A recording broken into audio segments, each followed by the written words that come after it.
우리들이 예수님 다음으로 존경하는 신앙인이 있다면 누구일까요? 설문조사를 해보지는 않았지만 아마도 사도 바울이 아닐까 하는 생각을 해보게 됩니다. 사도 바울 하면 어떤 이미지와 그림들이 여러분 떠오르세요?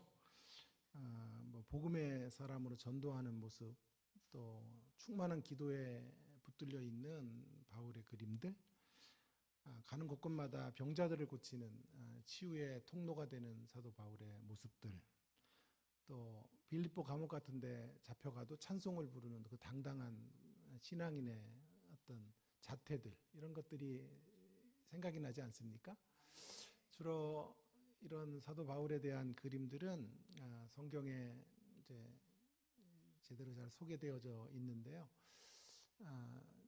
그동안 우리가 사도 바울을 좀 생각할 때 주로 사도 바울이 얼마나 위대한가 이런 쪽으로 우리가 좀 많이 집중을 했던 것 같아요. 사도 바울은 정말 위대한 신앙인인 건 맞지만 또 한 가지 우리가 좀 놓쳐서는 안 되는 대목은 뭐냐 하면 얼마나 위대한가 쪽도 그건 너무 많이 강조됐으니까 그것과 함께 좀 균형을 잡아야 되는 대목은 어떻게 위대해졌는가 하는 대목도 좀 눈여겨보아야 될 필요가 있다고 생각이 듭니다. 축구 경기 같은 것으로 말한다면 사도 바울의 어떤 사역은 개인기가 아니에요. 현란한 개인기로 골을 집어넣는 손흥민 같은 선수, 세계적인 메시 같은 선수, 이런 선수, 호날두 같은 선수, 이런 선수의 어떤 장면이라기보다는 11명의 선수들이 함께 힘을 합쳐서 협력하는 그 협력 속에서 이루어지는 그런 사역의 결실이다라고 말할 수 있겠습니다.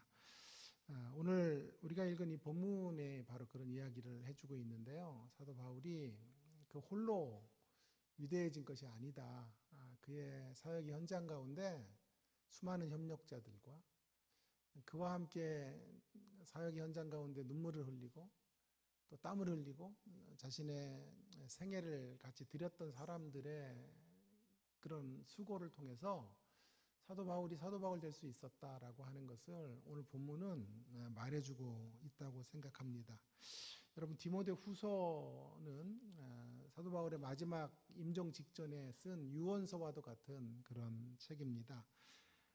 그가 죽음을 앞에 두자 참 사람들의 인심이 정말 사납습니다. 그가 잘 나갈 때 이런저런 이유로 사람들이 그의 옆에 있었습니다만은 그가 이제 힘이 없어지고 세상을 떠날 시점이 다가오자 뿔뿔이 흩어지게 됩니다. 사도 바울은 위대한 신앙인이었지만 그도 한 연약한 인간일 수밖에 없습니다. 오늘 본문에 보면 많은 사람들이 떠나죠. 대만은 세상을 사랑해서 떠났고 또 그레스게라는 사람도 갈라디아로, 디도도 달마디아로 갔단 말이에요. 그런 자리에서 사도 바울은 여러 가지 이유들이 있지만 이들이 떠나가는 타당한 이유도 있고 또 세상을 사랑해서 떠나간 사람도 있지만 어쨌든 중요한 건 사도 바울의 이제 마지막 노년에 그를 지켜주는 사람은 없었다는 거예요. 사도 바울도 한 인간이기 때문에 그도 외롭고 힘든 시간들을 지냈을 것이라고 생각합니다.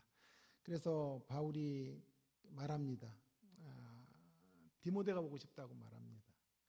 그래서 9절에 너는 어서 속히 내게로 오라. 디모데야, 내 영적인 믿음의 아들 디모데야, 내게로 와서 내가 세상을 떠나기 전에 너 한번 만나고 싶다. 내 사역의 모든 내용들, 또 분부한 어떤 일들을 너에게 위임하고 위탁하고 떠나고 싶다라고 말합니다. 디모데가 올 때 마가도 함께 데리고 왔으면 좋겠다라고 말하고 있죠. 필립 얀시라고 하는 멋진 글쟁이는 기독교 목사이자 탁월한 글쟁이는 이렇게 말합니다. 디모데후서는 기분 변화가 심한 책이다.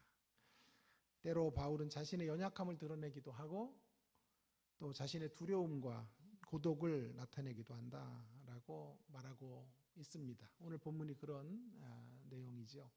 자, 근데 중요한 대목은 이 대목이에요. 그런 상황 속에 있는 사도 바울이 그런 상황 속에서 이렇게 이야기해요. 유독 한 사람이 그의 옆에 남겨져 있다라고 하는 사실을 오늘 이야기하고 있는데요. 11절에 보시면 여러분에게 묻습니다. 누가 남아있나? 라고 하는 것을 질문하고 싶어요. 누가 남아있죠? 질문 속에 대답이 다 있어요. 그래가지고 긴장하지 마시고 누가 남아있나요? 예, 누가만 나와 함께 있느니라. 여러분 누가가 남아있었다라고 하는 것, 저는 이 구절을 묵상하다가 전율할 것 같은 은혜를 사실 제가 경험을 했는데요. 왜 누가를 남기셨을까 하는 질문을 던지게 되었습니다. 왜 누가가 남았을까요? 직업과 관련이 있는데요. 누가의 직업은 명의사 누가예요. 그러니까 의사가 남아 있었다라고 하는 말은 사도 바울 편에 뭔가 질병이 있었다라고 하는 것을 우리는 충분히 유추할 수 있을 것 같습니다. 고린도후서 12장 7절에서 10절에 보시면 사도 바울은 자기 안에 가시가 있다, 내 육체에 가시가 있다라고 그렇게 고백하고 있었는데요. 그 육체의 가시가 무언가 여러 가지 학설들과 견해들이 있습니다. 첫 번째로는 진짜 말 그대로 질병, 개인적인 몸의 질병이라고 보는 사람이 있고, 정신적 고통이라고 말하는 사람도 있고, 최근에는 이제 대적자들의 공격을 이제 육체의 가시라고 말하는 말하고 있다라고 그렇게 주장하는 분들이 더 많아지고 있는데요. 저는 아무리 봐도 제 견해는 몸에 가시가 있는 것 같아요. 왜냐하면 누가를 의사를 붙여놓은 것도 그렇고요. 내 육체의 가시라고 말했으니까 좀 자연스럽게 읽어야 되지 않을까요? 가장 자연스러운 것은 그의 육체에 가시가 있었다. 육체의 가시는 무엇일까? 학자들의 견해는 두 가지인데, 하나는 안질, 눈이 너무 안 좋아가지고 심한 눈병에 걸려 있었을 거다라고 보는 사람이 있는가 하면, 또 간질이라고 말하는 사람도 있어요. 그러면 사도 바울은 우리가 생각하는 것보다 훨씬 연약한 사람이에요. 가다가 복음을 전하다가도 어떻게 돼요?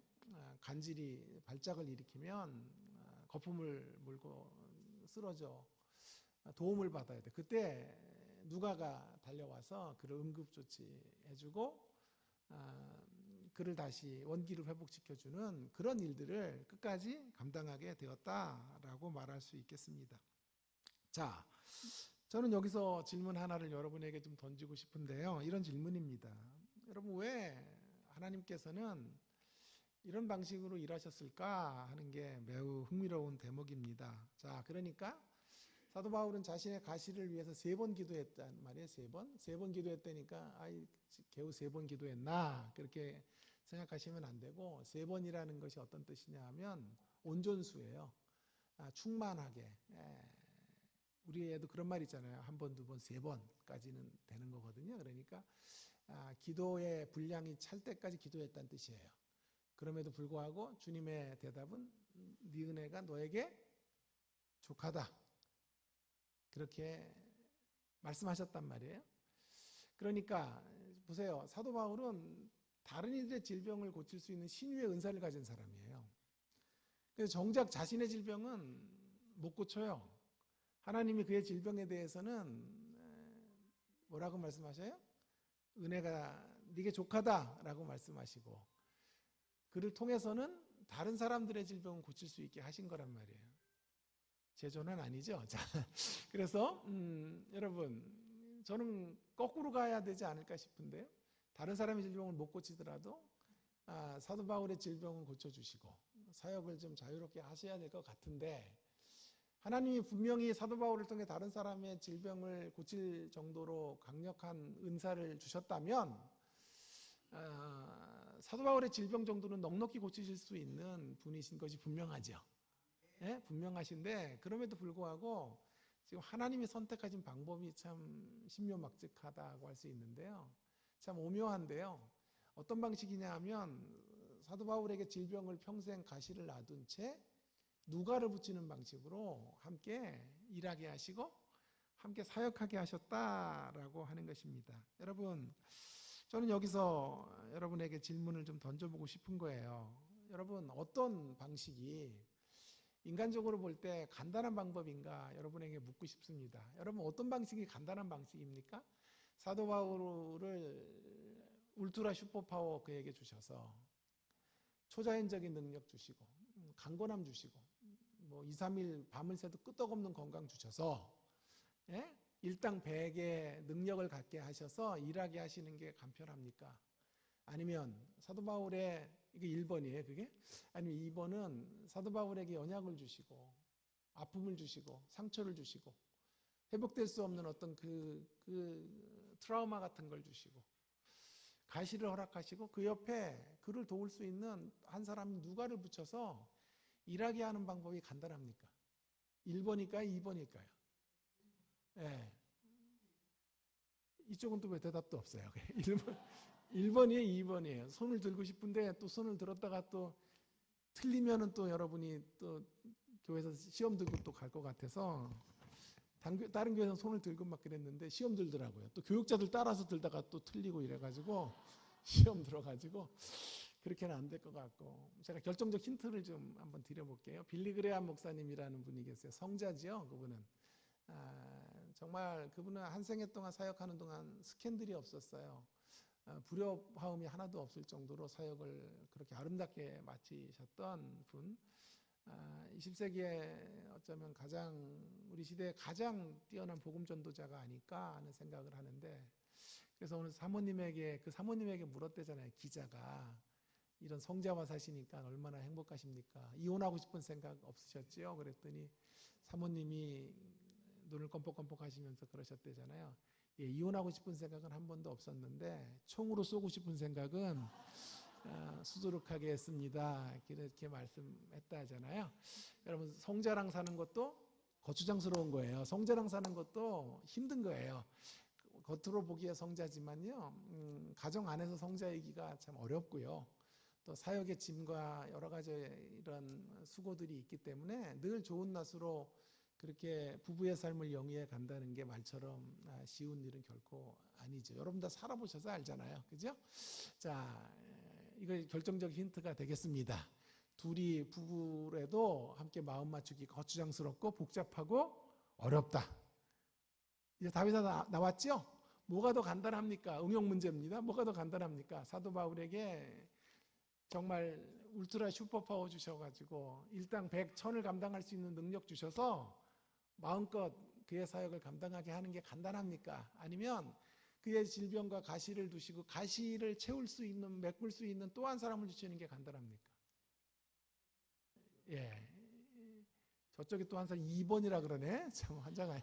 자, 그래서 분명히 답이 나왔지. 1번이죠, 1번. 더 간단한 방법이 1번임에도 불구하고 우리 하나님께서는 두 번째 방식을 선택하셔서 사도 바울의 사역을 이루어 가시는 이런 일들을 하나님께서 성취하셨죠. 왜 그러셨을까 하는 질문에 오늘 좀 답하는 시간을 짧게나마 가져보도록 하겠습니다. 첫 번째 답은 이것입니다. 사도 바울에게 왜 연약을 두시고 그 옆에 누가를 붙이셨는가? 그에 대한 첫 번째 답은, 자막을 좀 보내달라 그랬더니 자막은 안 띄워요. 자, 첫 번째 답은 이것입니다. 사도 바울에게 누가의 헌신이 요구되기 때문에 그렇습니다. 왜 바울에게 누가를 두셨나? 첫 번째, 그 다음이에요. 그 다음 문제제기 끝나고 이제 두 번째 누가에 의한 사역. 누가에 의한 사역이기 때문에 그렇습니다. 누가에 의한 사역. 뒤에 거는 지금 나오면 안 되는데 지금. 자, 하나씩 좀 띄워주세요. 하나씩. 그렇게 해서 이번에 첫 번째 단락만 좀 띄워주세요. 자, 바울에게 누가의 헌신이 필요하기 때문에 그런 것이다. 바울에게 뭐가 필요해요? 누가의 헌신이 너무나 필요하기 때문에 그렇습니다.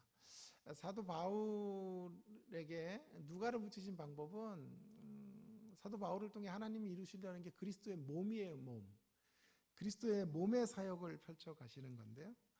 이 그리스도의 몸을 이루어 가기 위해서는 혼자 이룰 수가 없어요. 하나님의 교회는 독불장군의 한 사람이 영적 카리스마를 가지고 그렇게 홀로의 사역, 자신의 능력을 백분 발휘해서 펼쳐가는 그런 역사가 아니라고 하는 것을 성경은 분명히 우리에게 말하고자 하는 것입니다. 하나님의 나라의 사역은 수많은 협력자들이 함께 지체를 형성하고 각각의 은사를 따라 교회를 섬기는 것을 통해서 그렇게 머리 대신 주님을 모시고 한 몸이 되어가는 사역, 한 몸을 완성해가는 사역이어야 된다라고 하는 것을 분명하게 알려주시기 위해서 사도 바울에게 연약을 두시고 그 연약을 마지막 임종의 마지막 순간까지 채울 수 있는 누가를 붙이는 방식으로 하나님의 교회가 세워져 가기를, 그것이 하나님 나라의 원리라고 하는 사실을 알려주고자 하신 것이지요. 여러분, 사도 바울을 교회라고 생각해 보세요. 바울은 사역자 내지는 더 의미 깊게 보면 교회일 수 있는데요. 사도 바울의 사역은, 교회의 사역은 누가 없이 안 되는 거예요. 누가의 귀한 협력이 있어야 이루어지는 것임을 오고 오는 모든 시대에 사도 바울의 모습을 통해서 알려주시려고 한 것이죠. 사역자들과 교회는 누가가 반드시 옆에 존재해야만 되는 것입니다. 여러분, 우리 헤어론 교회가 10년이 되었다고 말씀을 들었습니다. 10년 동안 교회가 이렇게 아름답게 건강한 성장을 이룰 수 있었던 이유는요, 그저 이루어진 것이 결코 아니에요. 이 교회에 수많은 누가들이 있었기 때문에, 이름도 없이 빛도 없이 섬겼던 하나님의 신실한 누가들이 교회 안에 존재했기 때문에 교회는 이렇게 아름답게 이곳 대전 지역에 뿌리를 내리고 하나님 나라의 복음을 증거하는 통로로 사용되어질 수 있었다고 확신합니다. 제가 캐나다에서 유학을 시작을 했는데요. 저희 한인교회가 그 캐네디안 교회를 빌려서 썼어요. 그들은 11시 예배를 드리고 우리는 2시 예배를 드리고, 참 사람들이 너무 좋아요. 크리스찬들이. 그래서 세도 안 받겠다, 그냥 청소만 잘하고 가라, 그래서 2시 예배를 드렸는데, 그 교회는 엄청 커요, 예배당은. 그런데 성도들이 다 없어요. 할머니 할아버지 몇 분들 계신 교회인데, 그 교회 벽면을 보다가 깜짝 놀랐는데요. 그 벽면에 이렇게 대리석 같이 벽면이 되어져 있고 리모델링을 해서 교회가 아름답게 세워져 있는데, 거기 안에 뭐가 쓰여져 있냐 보니까 이름들이 쓰여져 있는 거예요. 이 교회가 처음 세워지고 이 교회를 섬기다가 떠나갔던 사람들의 이름들이 벽면 가득히 쭉 이렇게 줄을 지어서 이렇게 이름이 쓰여져 있는 거예요. 그래서 교회 들어갈 때마다 참 그 이름 때문에 전율할 것 같은, 좌안이라는 이름도 있고, 뭐 거기 뭐 피러슨이라는 사람도 있고, 뭐 각가지 미국인들의 이름들이 그 안에 쓰여져 있는 거예요. 그래서 그 이름들을 볼 때마다 엄숙함을 느껴요. 이 교회가 그냥 세워지지 않았구나. 수많은 여기에 적혀 있는 사람들이 이름도 없이 빛도 없이 그렇게 몸된 교회를 섬겼기 때문에 교회가 세워졌다는 것을 제대로 말해주고 있는 교회가 아니었나 하는 생각이 듭니다. 여러분, 비록 우리 벽면에는 여러분들 이름이 없지만 그럼에도 영적으로 바라본다면 귀한 성도님들의 헌신이 있었고, 수고가 있었고, 눈물이 있었고, 땀이 있었고, 자기를 하나님 앞에 드리는 그런 수고로움이 있었기 때문에 교회가 이렇게 아름답게 세워졌다고 확신합니다. 여러분, 교회는 십자가를 목에 걸고 있는 사람들을 통해 세워지는 게 아니라요, 교회는 십자가를 지고 가는 사람들을 통해서 세워지는 것입니다. 그래서 누가들이 있었기에 우리 목사님께서 귀한 사역을 마음껏 펼칠 수 있었고, 또 궁극적으로 몸된 교회가 이렇게 아름다워졌고 건강해졌고 온전한 그리스도의 몸으로 점점 성숙해져 가게 된 것이라고 확신합니다. 여러분, 한국교회를 이끌었던 1세대 목사님들을 한번 잘 좀 생각해 보시기를 바랍니다. 1세대 한국교회를 이끌었던 목사님들, 이름만 대면 알 수 있는 그런 목회자들, 여러분 어떻습니까? 세상적으로 그리 화려한 이력을 가졌거나 대단한 그런 어떤 경력을 가지고 있었던 분들이 사실 별로 없어요. 고작 신학교에서 이제 주경야독하며 공부했던 분들이 대다수죠. 저는요 어렸을 때 순복음교회 출신인데요. 저는 순복음교회는 특징이 뭐냐 하면요, 집회를 많이 해요. 금요일 날마다 매일 부흥집회 같은 걸 하고 이런데 강사들이 매주 오시는데 특징이 있더군요. 두 가지 특징이 있는데 하나는 깡패였다 그래요. 깡패 출신. 또 하나는 폐병이에요. 폐병. 그래서 어떻게 짜고 하는지 오는 강사들마다 자기는 골목에서 주먹질하다가 주님 만났다 그러고 남봉꾼 하다가 주님 만났고 전부 그런 사람들이에요. 그리고 폐병, 옛날에 폐병이 이렇게 심했거든요. 그래서 폐병 말기였다가 주님 만나서 고침받고 목사가 됐다 이런 얘기를 하시더라고요. 그래서 제가 목사가 되고 싶었어요. 어릴 때 목사가 되는 조건이 두 가지인 줄 알았어요. 폐병이 걸리고 깡패가 돼야 목사가 되는 줄 알았어요. 근데 제 폐가 너무 깨끗하거든요. 그리고 마음이 주님 닮아 착하고 온유하고 겸손해가지고 누구한테 때려본 적이 없어요. 그래서 목사가 안 되겠군. 이건 안 돼. 그러니까 결격 사유이구나라고 생각할 정도로 그랬던 적이 있었습니다. 여러분, 제가 왜 이런 말씀을 드리냐 하면요, 대단했던 분들이 하나님의 1세대 교회를 섬겼던 분들이 아니었다라고 하는 것입니다. 슈퍼스타들을 불러서 하나님이 교회를 맡기시고 그들의 그 탁월한 능력을 통해서만 교회가 세워지도록 하시지 않았다라고 하는 것입니다. 제가 좋아하는 목회자에 대한 가장 훌륭한 설명은 헨리 나우엔이 했던 말입니다. 상처 입은 치유자. 목회자는 상처 없는 사람이 아니에요. 목회자는 강철 같은 존재가 사실 아니에요. 상처 입은 치유자. 상처를 입어요. 여러분들과 똑같이 상처 입고 상처받은 존재. 그러나 하나님을 조금 먼저 만난 거예요. 그래서 일찍 만나 하나님으로 인하여 치유된 사람. 그래서 그 상처를 안고 있지만 그 상처로부터 치유된 상처 입은 치유자이기 때문에 여러분을 또 치유할 수 있는 사람.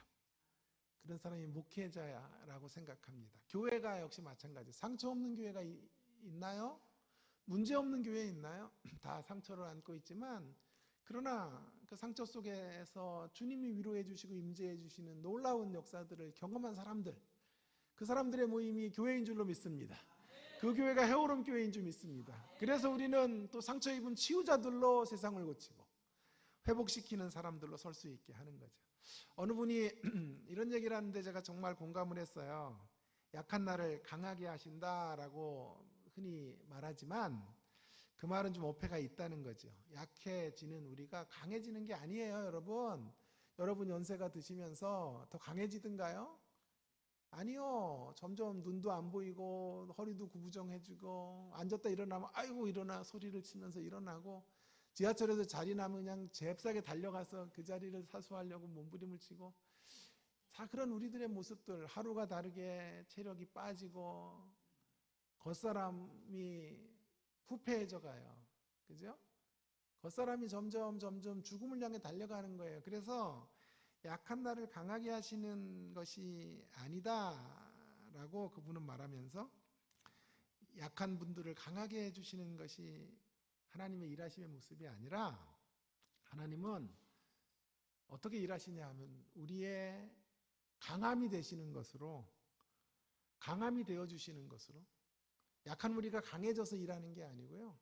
하나님이 우리의 강함이 되어주셔서 나는 아멘 나올 줄 알았어 여기서. 하나님이 우리의 대전분들 원래 아멘 잘 안 해요. 하나님이 우리의 강함이 되어주시는 것으로 일하시는 분이지. 네? 약한 우리가 슈퍼맨이 돼서 일하는 건 아니에요. 하나님 우리의 강함. 제가 계속 강조하는 건 왜 그럴까요? 아멘이 좀 풍족하게 나와야 되기 때문에 하나님이 우리의 강함 그 자체가 되셔서 하나님의 역사가 이루어지게 하시는 거예요. 그래서 바울이 대단해서 일이 이루어진 것이 아니고 누가가 있어서 함께 협력해서 이루어지도록 역사해 주신 거예요. 광석이라는 친구를 저는 잊지를 못해요. 제가 캐나다에서 미국으로 유학을 갔는데 그랜드 래피즈라는 지역에 칼빈 신학교에서 제가 공부를 했는데요. 거기 제가 한인교회에 강도사로 있었어요. 그런데 그때 막 이민을 왔던 가정이 있었는데 그 아들이 광석이라는 아이가 하나 있었어요. 저희 중고등부에 이제 출석을 했는데 이 아이가 한국에서 일진이에요. 주목에 이제 학교의 짱인 거예요. 하도 속을 새기니까 이럴 바에는 차라리 미국으로 가야 되겠다 그래가지고 교육 때문에 미국에 오신 건데 그 아이를 저한테 맡긴 거예요. 맡겨서 우리 애 좀 사람 좀 만들어 달라. 아니 나도 사람이 안 되는데 어떻게 사람을 만들어? 그래서 알겠습니다 하고 어쨌든 이렇게 그 아이를 케어를 엄청나게 했어요. 매일 집에다 데려다가 라면도 끓여. 라면 정말 귀하거든요. 유학생활 중에 신라면 같은 건 진짜 비 오는 날만 먹어요. 고향 생각나고 이럴 때 먹으면 정말 신이 만든 가장 최고의 음식이 신라면이 아닌가 싶을 정도로 모든 그 서름이 다 날아가는 맛이에요. 게다가 또 김치도 엄청 비싸요. 한인마트에서 우리나라의 2배 혹은 3배 정도 되는 거 아껴뒀다가 광석이 오면 라면도 2개 끓여주고 계란도 막 계란 송송 풀어가지고 김치도 듬뿍 담아가지고 먹이고 데리고 자기도 하고 그랬어요. 근데 이런 아이들은 또 특징이 있어요. 의리가 있어가지고요. 친교부장을 시켰더니요. 전도를 얼마나 잘해오는지 학교 가가지고 주먹이 또 짱인 거야. 그래가지고 거기 있는 한인 애들을 다 데려오네요. 그래서 막 갑자기 20명, 30명이 돼가지고 광석이가 얼마나 전도 대장인지 몰라요. 그래서 저랑 그렇게 재미나게 이제 신앙생활을 했는데 어느 날이에요. 어느 날 이제 1년 정도 지났는데 대표 기도를 시킨 거예요. 대표 기도. 근데 신앙이 없으니까 내가 껄렁껄렁하고 막 그런 아이니까 대표 기도를 하는데 진짜 제가 뒤로 자빠졌잖아요. 저 이렇게 기도하는 거예요. 하나님 아버지, 우리 강도사님, 이우재 강도사님을 위해 기도합니다. 이우재 강도사님 여러모로 보나 이것저것 다 앞뒤 좌우 다 살펴봐도 부족합니다. 그러면서 주님 도와주세요 이렇게 기도를 하는 거예요. 그래서 내가 부족한 거 알기 때문에 맨날 기도 때마다 주여 죄인입니다. 부족하고 연약합니다. 도와주십시오 이렇게 기도했더니 얘한테 그 기도가 굉장히 의미 있게 다가가는 모양이에요. 그래가지고 이우재 강도사님 앞뒤 좌우 다 살펴봐도 이 모양 저 모양 다 뜯어봐도 부족합니다. 도와주십시오 기도하는 거예요. 제가 부족한 건 맞는데 걔가 부족하다 그러니까 기분이 더럽디다. 그래가지고 지금까지 제가 잊혀지지가 않아요. 그 기도가 광석이라는 이름이 잊혀지지가 않아요. 여러분 제가 무슨 말씀을 이렇게 계속 드리고 있냐 하면요. 교회는 대단한 슈퍼스타들이 하나의 결점도 없는 무결점의 사람 사도 바울과 같은 그런 교회 속에 그런 교회가 생겨서 그런 교회가 복음을 전하고 하나님의 역사를 이루어내는 것이 아니다라고 하는 말씀을 강조하려고 하는 거예요. 사도 바울과 같은 그 탁월한 하나님의 사람에게도 가시가 있었고 그 가시를 협력해야 되는 누가가 있어서 신실한 누가들이 있어서 누가인 교사가 있었고 누가인 목자들이 있어서 하나님의 교회가 세워졌다 라고 하는 것입니다. 그들의 헌신이 없었다면 사도 바울은 하나님 나라의 신실한 복음의 그런 역사들을 이루어낼 수 없었다라고 하는 것을 성경은 강조하기 위해 지금 그의 연약을 두시고 그의 연약 옆에 누가를 붙이는 방식으로 하나님께서 일하게 하셨다고 성경은 지금 그것을 우리에게 말해주고 있는 것입니다. 여러분 때때로 여러분 교회 가운데 부족이 보이시거든 부서의 한계가 보이시거든 여러분 보이는 것만큼 기도하라는 의미인 줄 아시고 보이는 것만큼 여러분이 묵묵히 그 대목을 메우고 채우라고 보이는 대목만큼 누가가 되라고 하나님께서 보여주시는 것이라고 믿고 여러분의 몸으로 헌신하시는 귀한 교사들 되기 바라고 목자들 되기 바라고 우리 성도님들 되기를 주의 이름으로 축원합니다. 여러분 교회는 말의 사람이 사실 필요하지 않아요. 혀의 사람, 논리의 사람 그런 사람들 필요한 것 같지 않아요. 교회 정말 필요한 사람은 몸의 헌신자들이에요. 이름도 없이 빛도 없이 곳곳에 부족을 채우는 사람들, 몸으로 헌신하는 사람들 그런 사람들을 통해서 주의 몸된 교회가 누가 같은 이들을 통해 세워져 가게 되는 줄로 믿습니다. 신실한 누가들로 우리 교회 가운데 서 계셔 주시고 지금도 그렇게 지금까지 그렇게 10년 동안 누가로 서 계셨던 것처럼 이제 앞으로 10년, 20년, 30년 아니 교회가 주님 재림하시는 날까지, 주님 앞에 서는 날까지 이 교회가 신실한 누가들의 행진들이 계속 이어져서 그 누가들을 통하여 더욱더욱 견고해지고 더욱더욱 하나님의 은혜로 충만해지는 교회, 신실한 주의 복음을 나누어주는 복된 교회로 세워져 가기를 주의 이름으로 축원합니다. 두 번째 이야기를 좀 해보려고 그래요. 자막을 한번 주시면 좋겠는데요. 제가 지금까지는 누가의 의한 사역에 대해서 이야기했어요. 누가의 의한 사역에 대해서 이야기했는데 번호는 3번이에요. 3번인데 이제 두 번째 이야기는 왜 누가 옆에 바울 옆에 누가를 붙였나라는 이야기를 지금 말씀드렸죠. 바울 옆에 누가를 붙인 이유, 바울에게 누가가 필요하기 때문에. 우리 이렇게만 봐요. 이렇게만 봐도 충분한 설교가 됐죠, 지금? 여러분이 아멘 해줬잖아요. 그죠? 거짓부랑 아멘은 아니잖아요. 은혜 받았으니 아멘 주신 거 아니에요? 그런데 또 반대로도 봐야 된다고 생각해요. 바울에게 누가가 필요한 것만큼 둘을 함께 붙였던 이유는 누가에게 또 바울이 필요했기 때문에 아니었을까? 그래서 제가 강조한 첫 번째 메시지는 누가의 의한 사역을 통해서 교회는 세워진다는 것이었고, 두 번째 제가 강조하려는 메시지는요, 이거예요.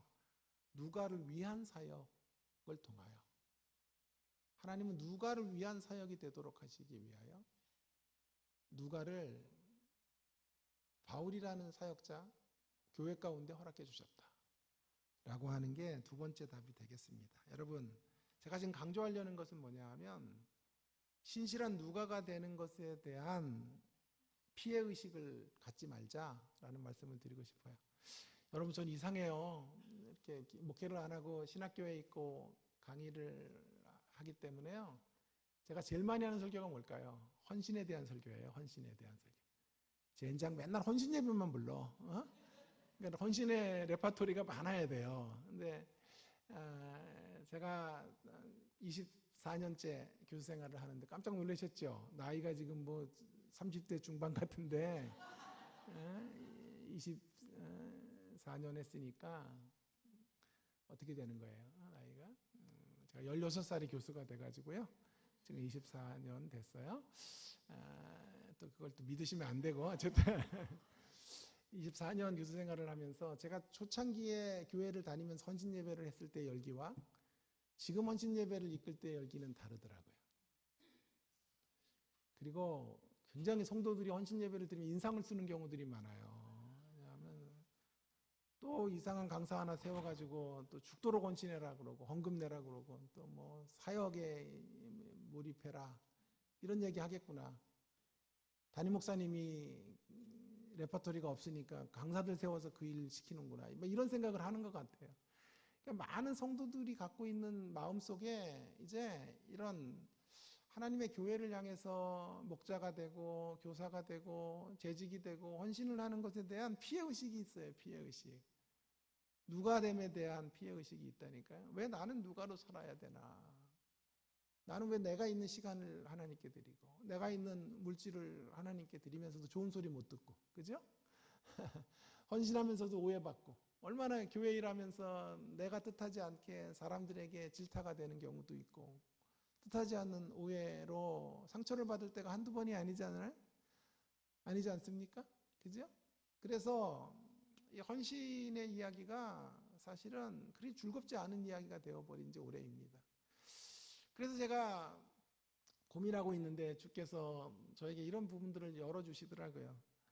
여러분, 저는 본문을 보면서 한동안 이런 생각만 했어요. 바울에게 누가가 필요하니까 누가를 붙였지라는 생각을 했는데 역발상으로 또 거꾸로 뒤집어 보면요. 반대일 수도 있어요. 누가에게 바울이 필요하기 때문에 누가에게 바울이 필요하기 때문에 바울을 붙인 거예요. 그러니까 사실은 누가를 위한 사역이에요.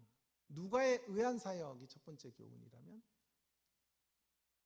바이라는 전치사를 쓸 수 있다면 두 번째 이제 전치사는 for라는 전치사예요. 누가에 의한 사역일 뿐만이 아니라 한 가지 더는 누가의 누가를 위한 사역. 누가는 결국 희생의 길을 걷는 사람만이 아니다라고 하는 것입니다. 내가 누군가의 누가가 된다라고 하는 것. 내가 누군가의 누가가 되어 누군가의 어떤 길이 되고 누군가의 도움이 되는 사람이 된다는 것은 힘든 일이고 고단한 일이기는 해도요. 그 고단함과 힘듦만 있는 사역은 결코 아니다라고 하는 것입니다.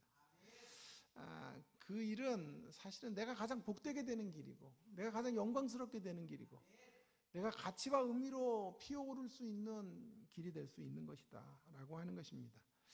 그래서 이건 한번 우리가 깊이 경중을 따져봐야 돼요. 바울에게 누가가 필요한 정도가 더 컸을까? 누가에게 바울이 필요한 정도가 더 컸을까 하는 것입니다. 그런 부분들을 한번 곰곰이 생각해 볼 필요가 있어요. 여러분 저보다 먼저 천국을 가시거든요. 안녕히 가시고요. 잘 가세요. 잘 가시고 전 좀 오래 있다가 갈게요. 제가요. 우리 딸이 입양했는데 우리 딸을 늦게 입양을 해가지고 지금 고2예요. 저는 지금 60이 다 돼가는데 우리 딸이 이제 고2니까 언제 장가 가요? 언제 시집 가요, 딸이?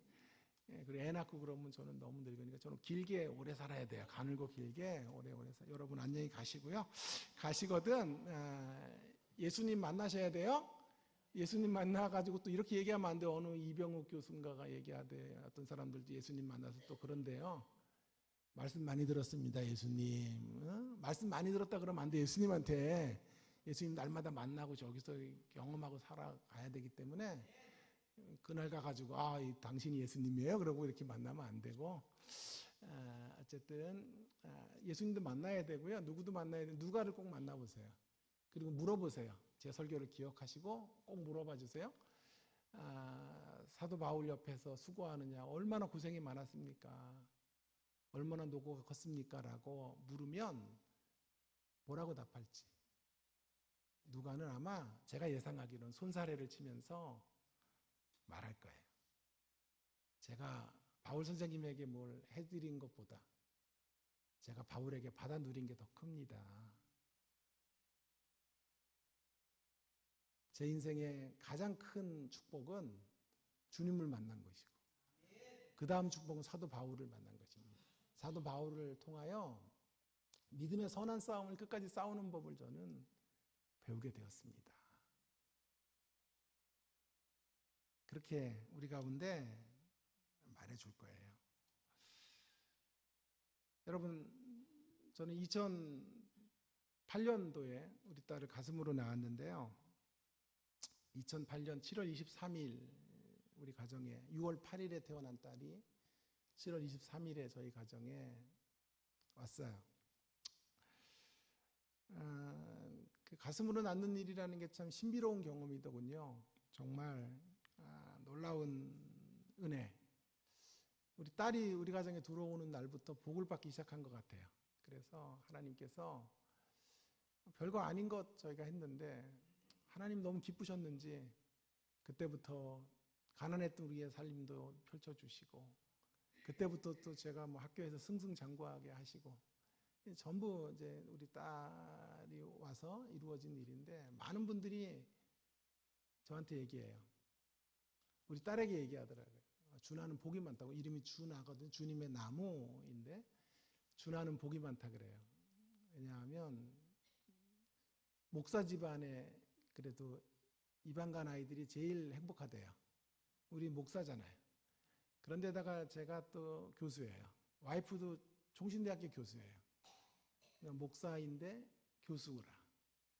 더더욱이 와이프는 또 아동학과를 전공했어요. 그러니까 유아교육을 전공하고 아동학과 교수예요. 그러니까 아이를 얼마나 잘 키울까요? 그렇게 생각하시면 안 돼요. 강의는 잘합니다. 그리고 다른 아이들은 코치를 잘해주는데 지 새끼는 안 되더라고. 사춘기 때 보니까 감정이 올라오니까 언제 한번 가정에다 같은데 한번 제 와이프 강추합니다. 강사로. 근데 정말 은혜롭게 하는데 자기 새끼는 잘 안 되는 것 같아요. 그래서 사춘기 때 우리가 두 손 두 발 다 들고 주님 도와주십시오를 항복을 했는데 여러분 그래서 우리 준아 복이 정말 많다고 말해요. 그런데요. 정말 그러기 원해요. 준하가 진짜 우리 때문에 복 받기 원해요. 그런데 겸양어법이 아니고요. 정말 정직하게 얘기하면요. 준하가 우리 때문에 복 받은 것보다 아까 얘기했죠. 서두에서 우리가 준하 때문에 복을 받은 거예요. 우리가 준하 때문에 진짜 복을 받았어요. 제가 준하 때문에 복 받은 거예요. 준하가 없었으면 저는 평생 아빠라는 소리 못 들었을 거예요. 아빠가 되는 행복, 아빠로 사는 기쁨을 우리 가정의 달 지나가니까 이런 얘기도 하는 거예요. 아빠로 사는 기쁨과 행복을 준하가 저에게 준 사람이에요. 그래서 힘들고 어려울 때 우리 딸이 있어서 견뎌냈고 버텨냈고 살아낸 거예요. 우리 딸은 또 설교 재료가 돼요. 설교가 안 나오면 준하 묵상하다가 설교하고, 준하가 어린 시절에 던졌던 말들이라든가 이런 것들이 너무 저에게 좋은 메시지가 되어서 준하를 또 설교 재료로 써서 설교하고 그랬다고요. 한 번은 제자들이 왔는데 제자들한테 그런 거예요. 아빠 좋냐? 그랬더니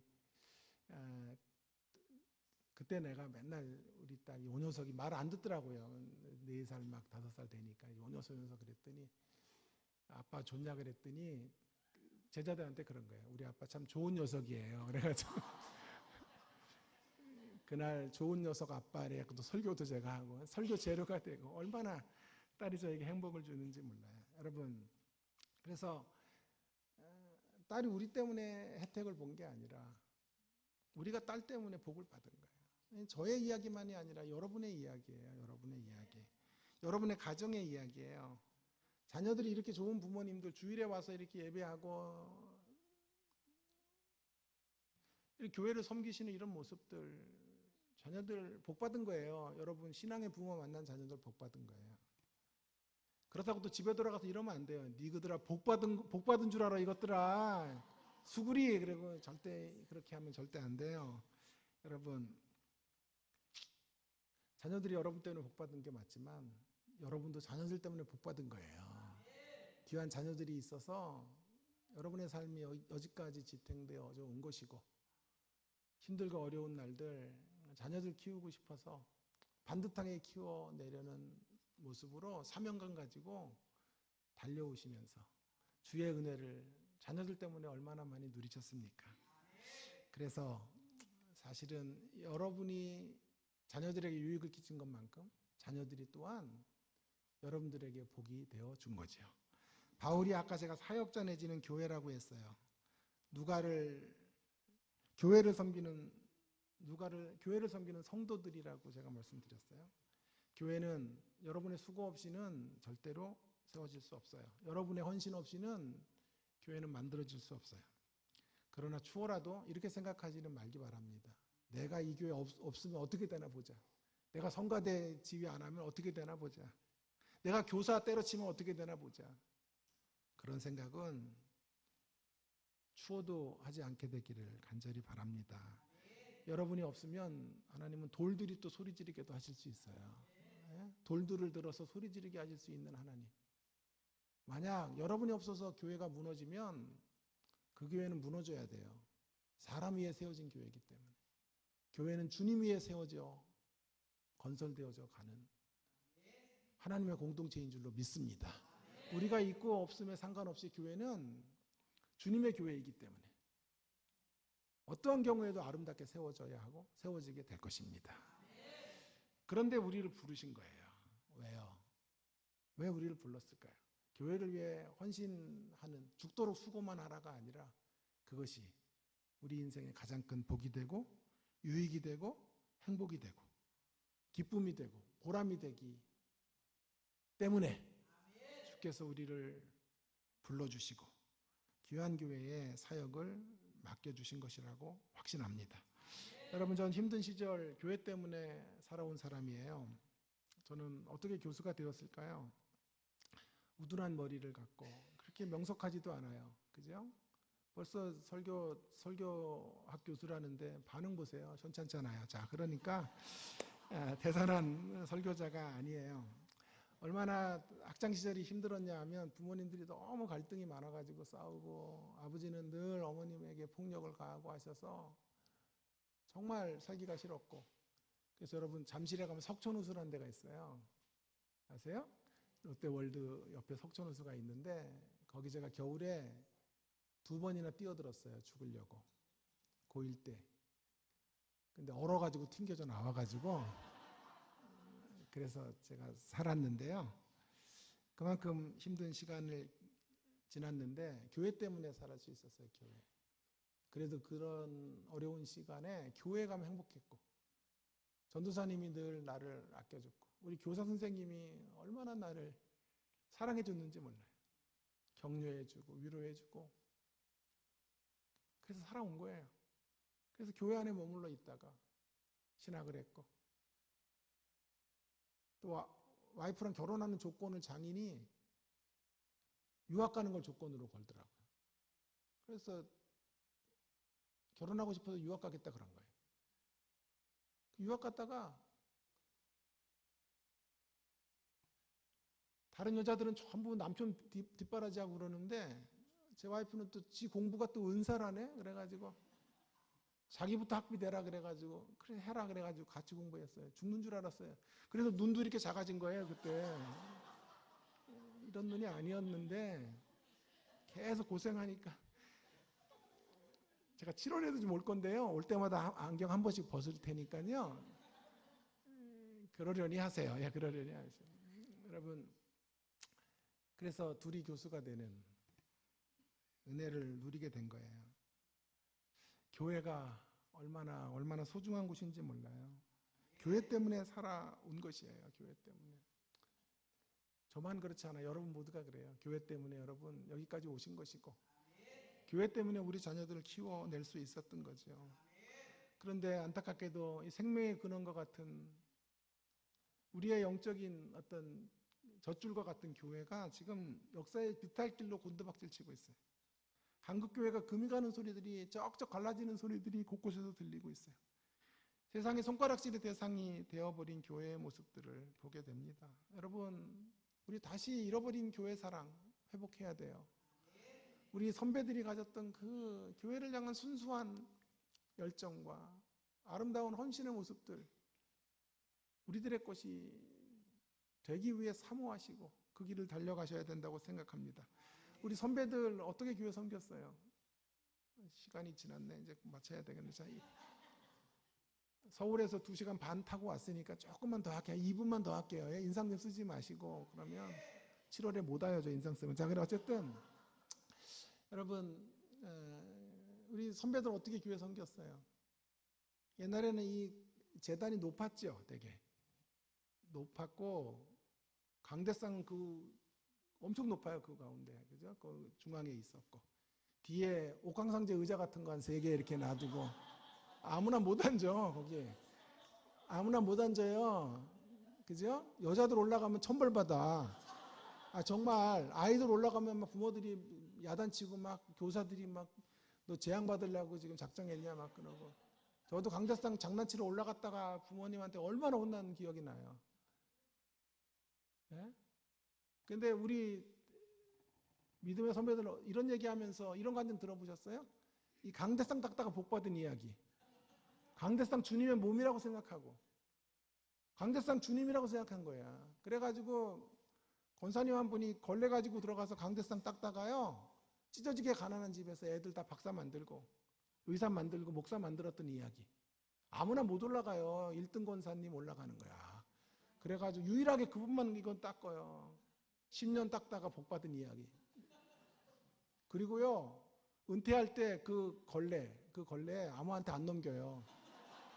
꼬봉 권사 불러다가 여전도 회실 들어가가지고 문 걸어 잠그고 덜덜덜 떨면서 이 걸레 손에 쥐고 5년만 닦아봐. 5년만. 고맙습니다. 웃어주셔서. 자 5년만 닦아봐. 그러면 큰 복이 임할 거야. 저는 그 걸레를 홀리걸레라 그래요. 홀리걸레. 거룩한. 그래가지고 귓속말로 그것도 누가 들을까봐 귓속말로 해가지고 그 꼬봉 권사가 또 그거 가지고 올라가갖고 주님의 몸 눈물 흘리면서 이렇게 닦아가지고 5년 만에 복 받은 이야기. 그래가지고 애들 다 가난한 살림에 대학 보내고 대기업 보내고 축복받은 이야기 들으면서 우리 신앙생활 했다고. 여러분 지금 어느 시대인데 신학교에서 24년 강의한 인간이 와가지고 여기 주님의 몸이었다고 이런 거를 믿고 그런 거 믿으라고 얘기하는 거 아니에요. 정말 그건 말도 안 돼. 이게 뭐 주님의 몸이에요. 그럼 강대상이 다 저기 세월 지나서 못 쓰게 되면 주님의 몸이 다 망가졌네. 그런 거 아니잖아요. 그런 신학이 옳았다고 말하는 게 아니에요. 그러나 저는 그분들 진짜 복 받았다고 확신해요. 중심을 보시는 주님. 정말 교회 사랑을 너무 간절히 마음에 품고 주님을 사랑했고 교회를 사랑했어요. 그 사랑을 어떻게 표현할 길이 없어서 강대상을 주님의 몸으로 알고 닦다가 복 받았다 이 말이에요. 중심을 보시는 하나님. 여러분 그 중심을 보시는 하나님 앞에 잃어버린 교회 사랑, 잃어버린 헌신들 우리가 회복하며 몸된 교회를 섬기는 우리가 되었으면 좋겠습니다. 여러분 저는 제가 이 세상을 떠난다면 어떻게 될까 이런 생각을 자주 해요. 저는 세상을 떠날 때 너무 슬플 것 같아요. 이 땅에 우리 딸 하나 남겨놓고 떠나는 게 제일 슬플 것 같은데 그래서 조금 오래 더 살고 싶다고 계속 기도하고 가늘고 길게 살게 해주세요. 계속 그런 기도를 하는데요. 그래도 저는 한 가지 위안이 있어요. 한 가지 믿는 구석이 있어요. 그것이 뭘까요? 교회에 부탁하면 돼요. 교회. 나를 키워줬던 교회. 방황했던 나를 붙잡아줬던 교사가 있고 반사 선생님이 계셨고 전도사님이 계셨고 사역자들이 있었던 그 좋은 교회. 그 좋은 교회. 엄마 아빠를 온전하게 성장시켜줬던 교회. 그 교회에 우리 딸 데려다가 맡겨놓으면 돼요. 우리 딸 좀 잘 좀 보살펴 주세요. 우리 딸 하나밖에 없습니다. 유일하게 남아있는 딸. 신앙으로 키워주세요. 이 헤어로운 교회 같이 이렇게 좋은 교회, 성품 좋으신 이런 목사님이 계신 교회, 이런 교회에 우리 딸을 부탁하고 아쉽지만 저는 뒤를 되돌아보지 않고 돌아보지 않고 주님의 품에 안길 수 있을 것 같아요. 우리 딸 준하가 세상을 떠날 때 얼마나 섭섭할까요? 자녀들 남기고 떠나가야 되니까. 그래도 위안이 있을 거예요. 그 자녀들 교회에 맡기면 돼요. 교회. 아버지를 키워주었고 자기를 키워줬던 교회. 그 교회에 또 자녀들 맡기고 자녀들 부탁하고 이 땅보다 더 좋은 주님의 나라, 주님의 품에 안길 수 있는 우리 딸이 될 수 있다고 생각합니다. 사랑하는 여러분, 바울에게 누가가 필요한 것만이 아니고요. 누가에게 바울이 너무나 필요해요. 서로가 있어야 하기에 여러분 서로를 붙여놓은 거예요. 이것이 바로 하나님이 즐기시는 승의 전략이에요. 윈윈의 전략을 가지고 하나님은 우리 교회를 세워주셨고 교회에 귀한 사역자들을 주셨고 또 누가인 여러분들을 보내주신 거예요. 그래서 함께 협력해서 몸된 교회를 이루어가라고 주께서 말씀해 주고 계시는 것입니다. 사랑하는 여러분, 누가가 됩시다. 누가가. 특별히 아이들을 가르치는 우리 교사 선생님, 저 같은 아이들이 있을 거예요. 방황하는 아이들. 여러분들이 위로의 말 한마디, 격려의 말 한마디, 리더 되시는 셀의 리더 되시는 분이 붙잡아주는 그 따뜻한 손길 하나가 저 같은 사람을 살려내서 목사가 되게 하고 주의 종이 되게 하고 반환점을 도는 역사들을 이루어내게 하실 수 있단 말이에요. 신실한 누가들로 서주시기 바랍니다. 또 누가됨의 피해의식 갖지 말게 되기를 바랍니다. 그렇게 살아가는 것이 여러분의 인생, 잠시 왔다 떠나가는 인생 속에 여러분의 인생에 가장 가치 있고 보람이 있고 의미 있는 일들이기 때문에 주께서 우리를 누가로 부르시고 헌신하라고 말씀하시는 줄 믿습니다. 신실한 누가들로 몸된 교회를 아름답게 세워가시는 헤어른 교회 모든 성도님들 되기를, 특별히 오늘 헌신 예배를 하시는 교사들 또 목자님들 되시기를 주님의 이름으로 축원합니다. 기도하겠습니다. 하나님 아버지, 신실한 누가로 주님 우리가 설 수 있게 해 주시옵소서. 누가됨의 피해의식을 갖지 않게 하시고 누가로 살아가는 행복, 기쁨, 만족, 보람을 우리 가운데 허락하여 주시옵소서. 감사합니다. 예수님 귀하신 이름으로 기도합니다. 아멘.